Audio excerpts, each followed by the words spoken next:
ikiganiro muraho wo kumenya. Nongeye kubasuhuza mwe bakurikirana ibiganiro by'umuraho kumenya. Nishimiye kubana namwe.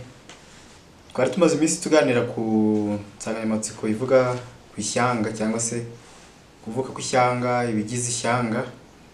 Ndabararikiye kuzakurikirana ibyo biganiro kuri YouTube cyangwa se YouTube channel y'umuraho kumenya.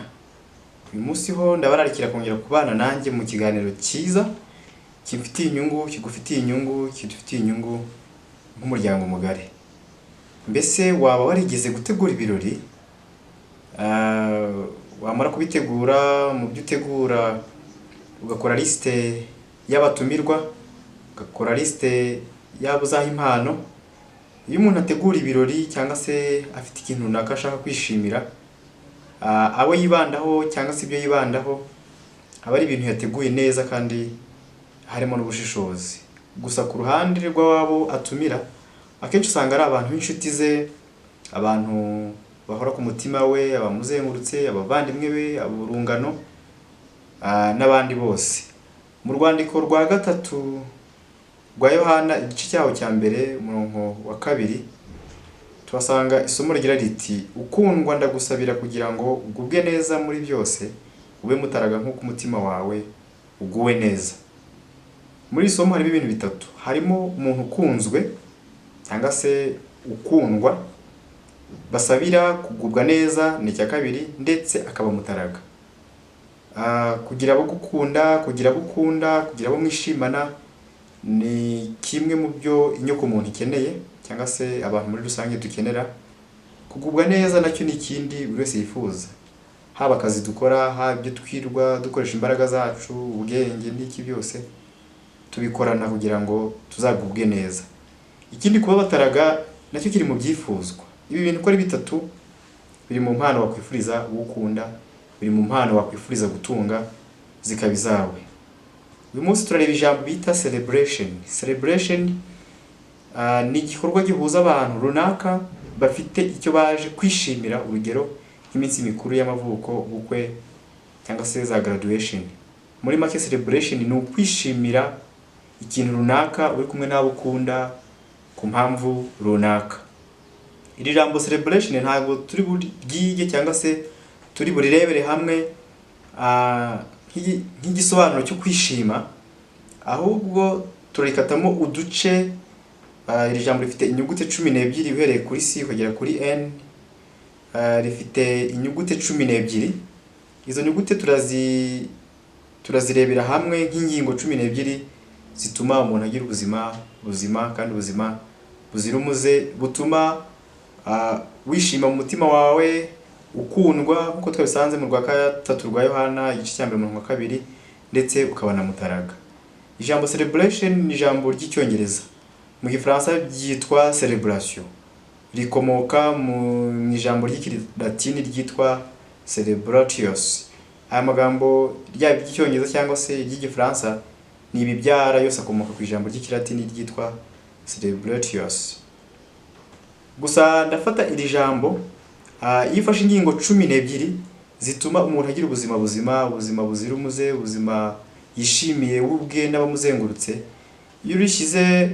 Iyo ibyo bice ukoze abbreviation yabyo, ugenda ufata inyuguti ya mbere ibanza bibyara ijambo celebration. Nubwo atari cyo bisobanuye ariko bita bibyara ijambo celebration. Tujye kureba hamwe rero izo ngingo uko ari 12 cyangwa se zisa na abbreviation yitwa celebration. Ushobora kumva ina ijambo yitwa ngo ni BNR. BNR na abbreviation ya Banki Nationale y'u Rwanda. Rero celebration nayo ni bref cyangwa se ni inshamake, ni abbreviation y'ingingo nyinshi tugiye kurebera hamwe arizo. Ingingo ya mbere ni choice. Uzi ko celebration itangirwa na C. Ni choice mu Kinyarwanda, ni amahitamo, mu Gifaransa ni choix. Ijambo rya kabiri cyangwa se ingingo ya kabiri ni exercice. Ubwo ni inyuguti ya kabiri mu ijambo celebration. Ni exercice cyangwa se imyitozo ngororamubiri. Ingingo ya gatatu ni liquid cyangwa se liquide, ibisukika cyangwa se ibinyobwa. Ingingo ya kane ni environnement, ni ibidukikije. Ingingo ya gatanu ni belief cyangwa se imyemerere cyangwa se imyizerere. Ingingo ya gatandatu igizwe n'icyo bita rest, ikiruhuko. Ingingo ya karindwi igizwe n'icyo bita air cyangwa se umwuka mwiza.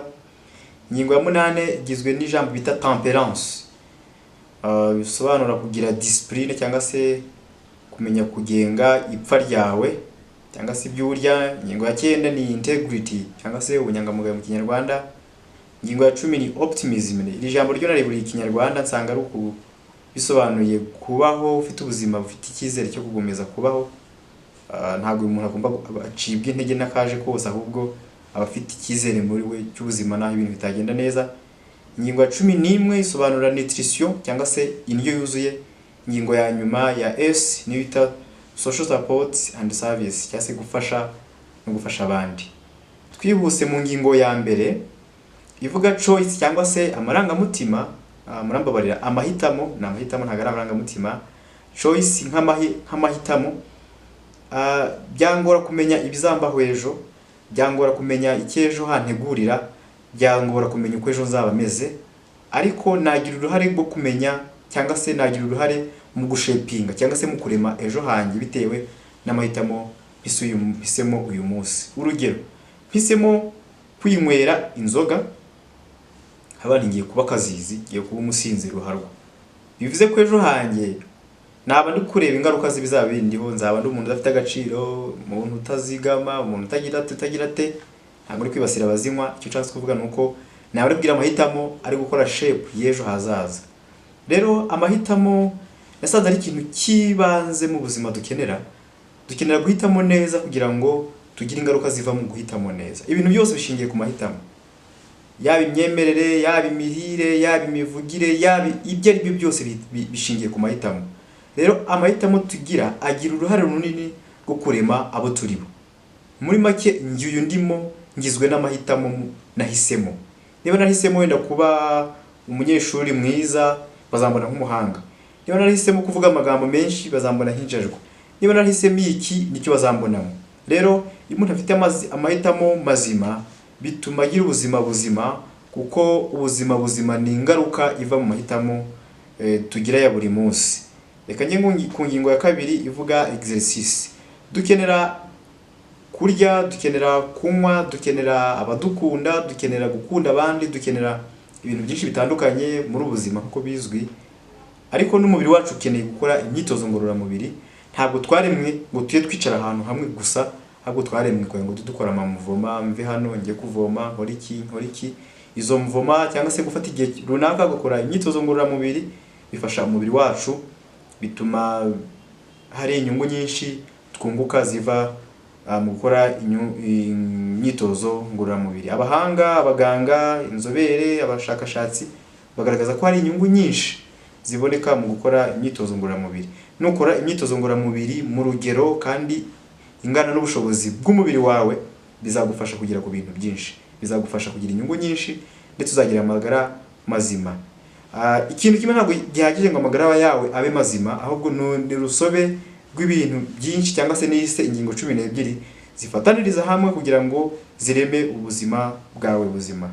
Ingingo ya gatatu ni ibisukika cyangwa se liquid. Ibisukika nk'ibinyobwa. Ndatanga urugero ku bisukika nk'amazi. Hari ibinyobwa byinshi, hari ibinyobwa bigira uruhare mu kutugira abantu bazima cyangwa se mu gutuma ubuzima bwacu buba buzima. Hari n'ibinyobwa bigira uruhare mu gusenya impagarike yacu y'umubiri.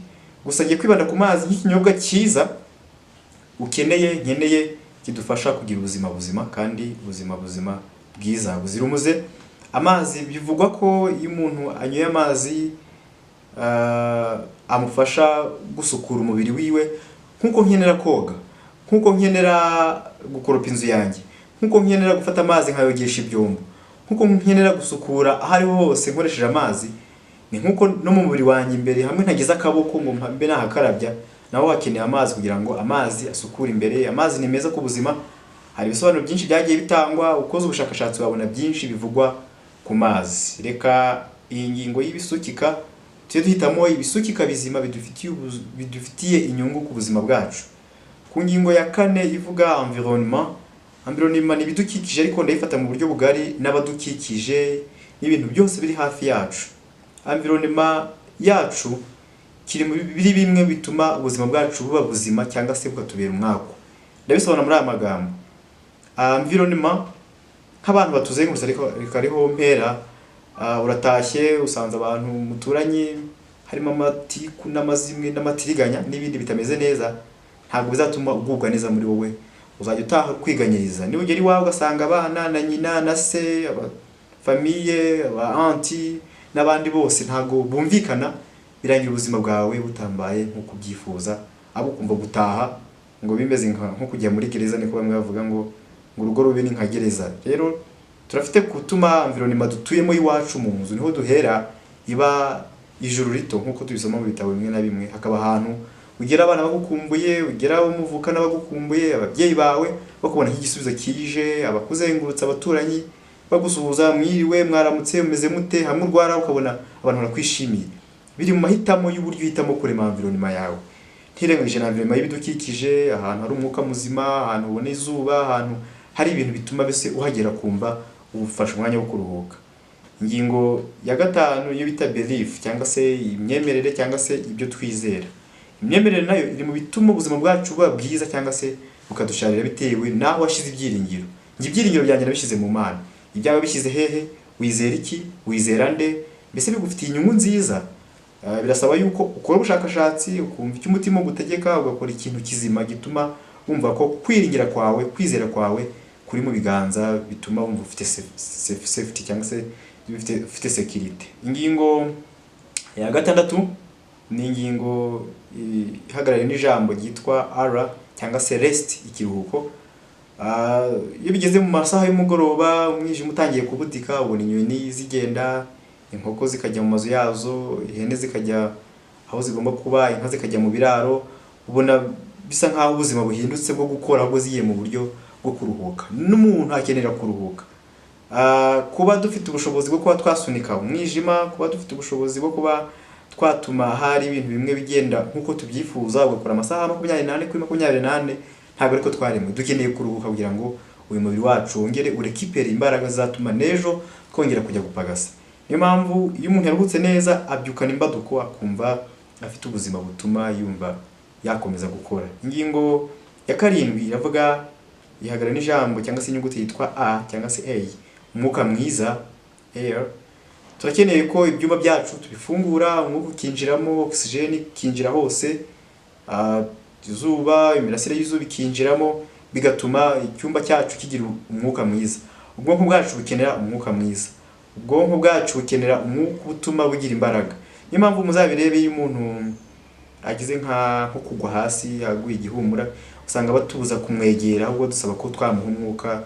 Usanga abantu bari gutuma abona umwuka kugira ngo yongere kuzanzamuka. Dukeneye umwuka mwiza rero mu byo dukora byose. Izi ngingo ni kuzinyuramo nihuta kuko ni inshamake y'ibiganiro bindi tuzakora, tugenda dufata ingingo imwe kuri imwe, tugenda tuzimbikamo mu buryo buhagije. Ingingo ya 8 ivuga temps, ifite ihagarara n'ijambo cyangwa se inyuguti temps, ni ijambo temperance cyangwa se kumenya kwitegeka mu mirire yacu. Niba hari igihe cyo kubyuka, hari igihe cyo gukaraba, hari igihe cyo gusura abantu, hari igihe cyo kubana neza n'abandi, gukora akazi, gusenga n'ibindi byinshi dufite kuri timetable, ntabwo igihe cyose tugomba kugiharira kurya, ahubwo kurya hagomba kuzamo ibijyanye na discipline. Hari usanga umuntu yirirwa arya, karara arya, nta saha zo kureka kurya bafite. Ingaruka nyinshi ndetse n'akuzenguruka uzazibona z'abantu bagizweho ingaruka no kutagira discipline mu mirire. Turafite kugira discipline mu byo dukora byose, ariko no mu mirire naho tukagira discipline. Nta mpamvu kwirirwa uryagaguza, akubonye kose ushyira mu kanwa, gira igihe runaka, aya masaha nzafata petit déjeuner, aya ngaya nzafata lunch, aya ngaya nzafata dinner. Niba utabibonye Imana igusange igufashe, ariko niba wayibonye kubirya mu buryo bubi, ahubwo ihe discipline igihe ugomba kurira, apana guhora urya buri kanya, kurya buri kanya. Hari abantu nize gusoma bavuga ko hari abantu bakoresha amenyo yabo mu gucukura imva bazajyamo. Reka dukoreshe ibyo kurya nko mu kudutungira ubuzima aho gusenya ubuzima bwacu. Ingingo ya 9 ivuga integrity, tukagira n'umusozo. Integrity cyangwa se ubunyangamugayo. Mu muco nyarwanda ubunyangamugayo ni ikintu kizwi na bose. Iyo umuntu ari inyangamugayo usanga azwi n'abantu bose. Abana bahari inyangamugayo. Muri kano gace uriya mugabo ni inyangamugayo. Kuba inyangamugayo bifitiye inyungu abankomokaho, abaturanyi banjye. Hari mu Rwanda bitewe n'amateka yahaciye cyangwa se y'abanyarwanda bafite, hajya usanga umuntu atatewe ishema no kwitirirwa umubyeyi we bitewe n'ibyo se yakoze cyangwa se umubyeyi we yakoze, usanga ntashaka no kugaragaza ko bafitanye isano. Ariko iyo ufite umubyeyi w'inyangamugayo wumva wamwitirirwa, ukumva wakwitwa kanaka wa kanaka, abantu bamenye ko mufitanye isano. Niba najya i Kigali nk'abandi nturanye na kanaka, reka tubere reference abandi bitewe n'ubunyangamugayo bwacu, bitatugiraho ingaruka nzima kandi bizagira ingaruka mu mibereho yacu, bitume tugira ubuzima mu bijyanye n'imitekerereze. Ubunyangamugayo butuma umuntu stress igabanuka, kuko usanga ukunzwe n'abakuzengurutse, kumva bifitiye icyizere, bigatuma wumva ko ufitiye abandi umumaro. Reka tubere abandi umumaro binyuze mu bunyangamugayo. Ubunyangamugayo bundi ni ukwanga umugayo, icyo ari cyo cyose cyatuma ugaragarwaho n'umugayo. Ingingo ya 10 ni optimism, ihagarariwe n'ijambo cyangwa se inyuguti ya O. Optimism ni ukubona ibintu mu buryo buzima cyangwa se uburyo burimo icyizere, aho kumva ibintu mu buryo buri negative cyangwa se mu buryo wumva ko ibintu byacitse bimeze nabi. Nazi ko inkuru mbi, ibintu bituma ubuzima bwacu tubona ko butameze neza cyangwa se ko buri ku manegeka ni byinshi. Inkuru mbi zihora ziza, ibiza n'ibindi bitari bizima bituma abantu babona ko ubuzima butameze neza. Yego ndabibona, biziyongera, tuzabana nabyo, ariko nubwo bimeze bityo, nubwo dufite ibitugora, nubwo dufite ibituma ubuzima butagenda neza, nta mpamvu yo kwicara ngo turyame ngo kuko ubuzima bumeze nabi. Ahubwo turafite kurwana, tukabikandagiraho, tukazamuka, bikatubera icyo bita stepping stone to victory, cyangwa se amabuye dutarukiraho adufasha kuzamuka mu bundi buzima. Icyo nshaka kuvuga ni iki: uko ibibazo byaba bimeze kose, bishakemo igisubizo. Iyo bajya gukora intwari cyangwa se abantu bajya kubona umuntu nk'intwari, nuko ashobora gutabarana n'abandi nk'igihumbi cyangwa se 8 ukinze, bajya kubona akabona igisubizo aho abandi babona ibintu byananiranye, we akabona igisubizo. Mu cyizere ugira mu buzima bwacu bwa buri munsi cyangwa se ugira mu buzima bwawe bwa buri munsi, butuma ubona ibisubizo. Rero kuba hari ibibazo byinshi ntago bituma ibisubizo bivaho. Ibisubizo birahari, nukabakaba ibisubizo urabibona. Ingingo ya 11 ihagarariwe n'inyuguti ya N, ivuga nutrition cyangwa se indyo yuzuye. Ndayisanisha na temperance, kurya ibiryo byiza, biri mu moko agera muri 3: ibyubaka umubiri, ibirinda umubiri, ibitera imbaraga. Abaganga bisobanura neza, wakora research, basoma ibitabo byinshi byagiye bivugwaho, abahanga benshi babivuzeho, nama zatangwa ku maradiyo. Rero turafite kurya indyo yuzuye kandi indyo nziza. Iyo uri ibintu birimo amavitamine menshi, nabyo byitwa malnutrition. Urafite kurya ibintu byose ku rugero. Iyo uri ibintu bikennye ku mavitamine cyangwa se ku ntungamubiri, birangira urwaye indwara zitwa za malnutrition cyangwa se indwara ziva ku mirire mibi. Nabwo iyo uri ibintu bikabije, amakarori n'amavitamine arenze, nabwo urwara malnutrition, kuko usanga umuntu yarwaye obesity, nazo ni sinye za malnutrition. Rero kurya neza biri mu rugero, ni ukurya ibintu byiza ku rugero kandi bingana n'ubushobozi umubiri wawe ushobora gusupporta. Ingingo ya nyuma ni social support and service, ni ugufasha abandi, ukabayira abandi umugisha. Gutanga uzabigerageza uzasanga bivamo umugisha. Gutanga biraryoha kurusha guhabwa. Iyo utanze usanga wumva wishimiye igikorwa wakoze kurusha ko wahora uhabwa. Guhabwa yego ni byiza, ariko no gutanga ni byiza kurusha. Niba ugira gahunda yo kumva ati mbyuka saa 11, mfata petit déjeuner saa 5, njya kukaza aya masaha, njya gusenga iki gihe, uzareba n'abandi mu bakuzengurutse, wa muntu utishoboye ubwo ati basi uriya ukwezi nzamuhaya ngaya bitewe n'ubushobozi bwawe nuko wabipanze.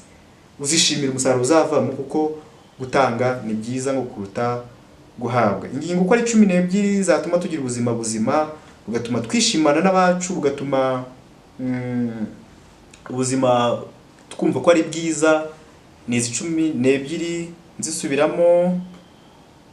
Ya mbere ni amahitamo mazima, imyitozo ngororamubiri, ibisukika cyangwa se ibinyobwa, kugira environnement nziza cyangwa se ibidukikije, imyemerere mizima, ikiruhuko gihagije, umwuka mwiza, kwirinda mu mirire cyangwa se kugira discipline mu byo turya, ubunyangamugayo, kuba optimism cyangwa se kubona ibintu mu buryo buri positive, indyo yuzuye, gufasha abandi. Nubikurikiza uzagira ubuzima buzima. Mu biganiro bikurikiraho tuzarebera uburyo bumwe twagenda twimbika kuri buri ngingo. Soza, ubuzima buzima ni projet nk'andi ma projet yose, n'umushinga ugira utangirira, ugira inyigo, ugira ibikorwa, ugira igihe umuntu agenda kugira ngo agire ubwo buzima buzima. Ndabasaba ngo mu mishinga mupanga, ni upanga kuziga amashuri ukagira za doctora, za professora, yana za ukaba professeur runaka, sava ntacyo bitwaye.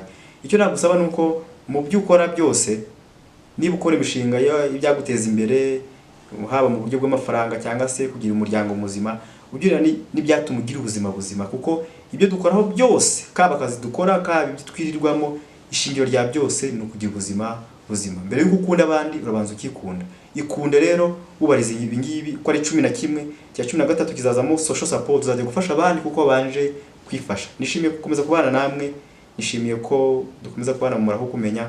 Imana ikomeze kubafasha, nanjye mfashe, twungura ubwenge hamwe, mumfashe mwandika ama comment, mubisangiza abandi, bizadufasha gutuma abantu tugenda tubona ibyaduha kugira mu muraho wo kumenya. Murakoze, murakarama, Imana ibahe.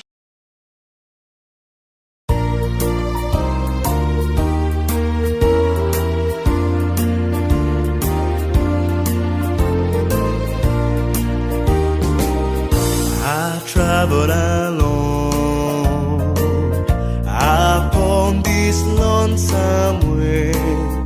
My burdens were heavy and dark was my day.